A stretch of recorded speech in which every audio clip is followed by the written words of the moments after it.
International cricket council ने champions trophy 2025 के लिए इनामी रकम का ऐलान कर दिया। चैंपियंस ट्रॉफी में $69 लाख की इनामी रकम तकसीम की जाएगी। आईसीसी की जानिब से जारी एलामिये के मुताबिक आईसीसी चैंपियंस ट्रॉफी की फातह टीम को ट्रॉफी के साथ $22,40,000 और रनर अप टीम को $11,20,000 मिलेंगे।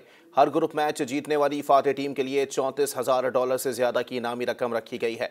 5वें या 6ठे नंबर पर आने वाली टीम $3,50,000 कमाएगी, जबकि 7वें और 8वें नंबर की टीम $1,40,000 हासिल करेगी। चैंपियंस ट्रॉफी में हिस्सा लेने वाली तमाम टीमों को शिरकत के लिए $1,25,000 की रकम भी दी जाएगी। इस तरह आईसीसी की मजमूई इनामी रकम में गुज़िश्ता एडिशन से 53% इजाफा किया गया है।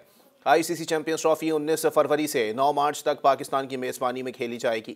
ये 1996 के बाद पाकिस्तान में होने वाला पहला आईसीसी इवेंट होगा। टूर्नामेंट के मैचेस कराची, लाहौर और रावलपिंडी में खेले जाएंगे, जबकि भारत की टीम अपने मैचेस दुबई में खेलेगी।